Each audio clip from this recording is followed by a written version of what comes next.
Hey guys, musicninjamat here. Two new comic books for you today, one from Marvel, one from DC. Of course there will be spoilers for both books that I will be speaking about. Up first we're going to start with the Marvel book, and it is Marvel Knights issue 1.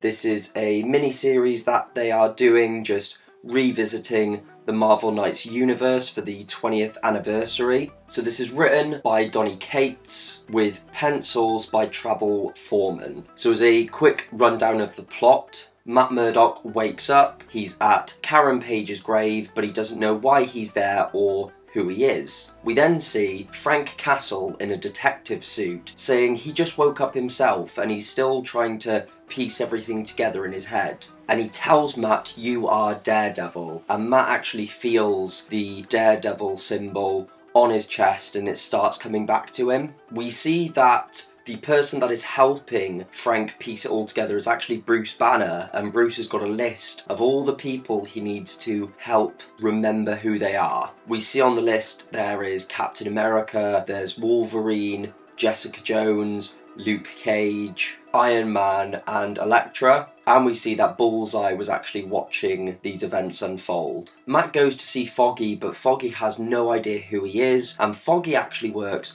with Jen Walters, who doesn't seem to be She-Hulk.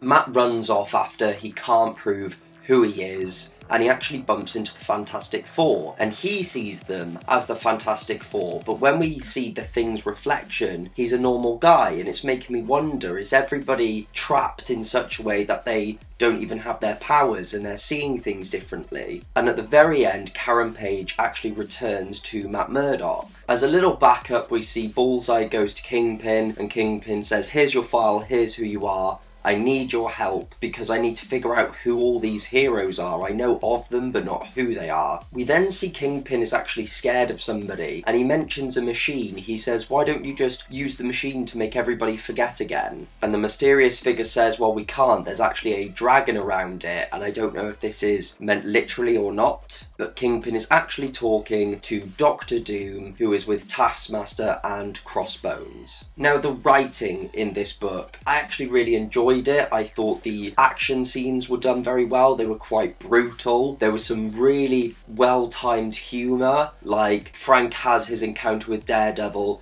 Daredevil kind of kicks his ass, and as Frank's walking off, he gets into his vehicle and Bruce Banner just goes, "So how'd it go?" And it's just little moments like that that are quite funny. I love the theme of nothing is as it seems, and a mystery is always fun in comic books because it keeps you hooked and keeps you wanting to come back and read the title. Now, the art isn't bad at all, but I think it's too clean looking. I would have liked it a bit more gritty. As you can see, it's just very simple art.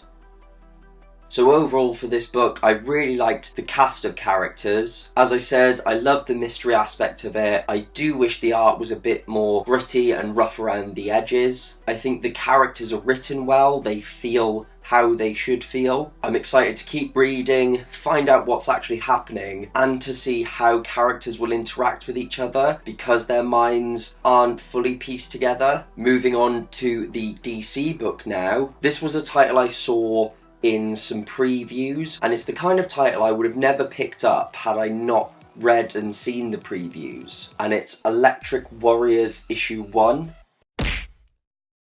So this is written by Steve Orlando with Travel Foreman on art. So I'll try and sum up the plot as best as I can, but it's quite complicated. The book is split into like chapters, but it's like each 2 pages is a chapter. It's just letting you know where the scene changes. It is set in the future in the year 2735. So humans and animals on Earth are actually sort of fighting against each other, and animals had actually risen up and enslaved the humans, and it's very recently they've kind of freed the humans, but there's still a lot of fighting going on. The reason behind this is because they both want to represent Earth, and they're both fighting for what they call the electric seed. We then get to meet our main characters, and it's really well done how this is put together, because we meet Ian, who we can see straight away is very hard-headed. He's fighting a group of lions. And we meet Kana, who is part of the octopus tribe, and he seems very concerned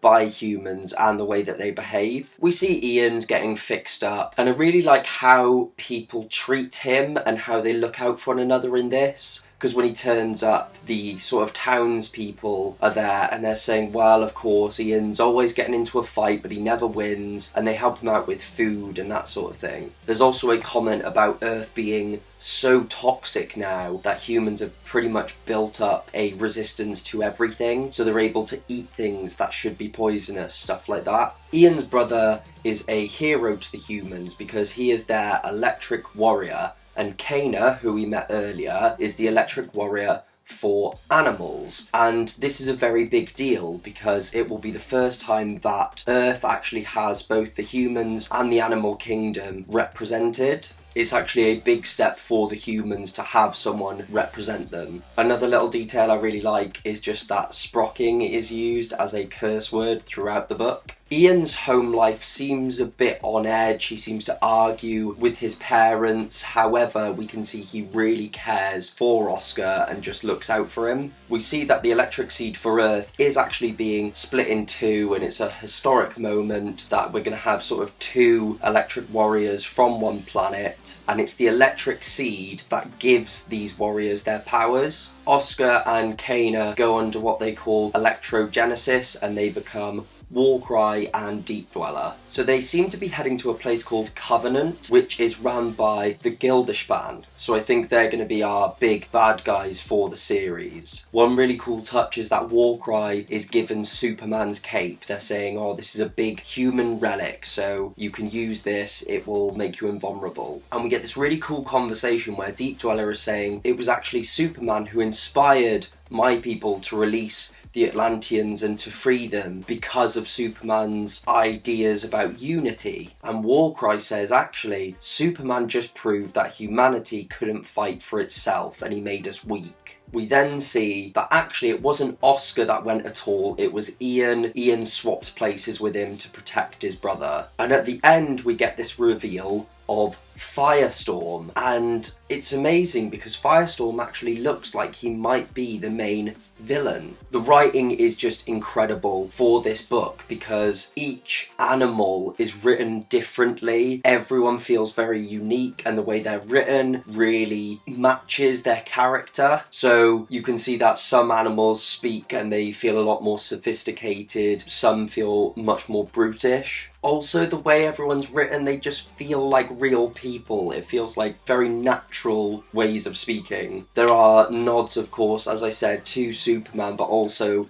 like Batman and Wonder Woman throughout the story. The art as well, I really like. It's clear, it's engaging, and we get some different tones throughout. So, for example, this is the art style for when we're seeing the Octopus Tribe, and that feels very different to when we're seeing Ian up on the surface. I also really like the way people's expressions are in the book, and the book kind of reminds me of Joyride from Boom Studios, which is an awesome series, but it's got that kind of feel to it. Overall, it's the premise of the book that really drew me in. The idea of planets having representatives that are going to go forth and fight for them. I really like the conflicts in the book. The fact that on Earth there's a conflict going on anyway before they've even gone up to Covenant. All the characters feel new and fresh, but also feel very much like they belong in the DC universe. It's so easy to connect to these characters quickly, to understand what's going on. I think my favourite moment was still Superman's cape being revealed and given to Warcry. Some of the events, like the reveal that it was going to be Ian instead of Oscar that went, they're obvious that they were going to happen, but that doesn't make it any less fun when they do. There was an Aquaman preview as well in the book, which I read, and it was just kind of meh, wasn't into it. But yeah, Electric Warriors was actually really awesome. I really like it. There was also an advert in the book for DC Universe Online, which has a new event. My mind was blown that that game is still getting updates. Anyway guys, thank you so much for watching. Don't forget to like, comment and subscribe, as it really helps the channel out. Go in the description below and check out those social media links. Check out the channel, especially the playlists, and I will see all of you in the next one.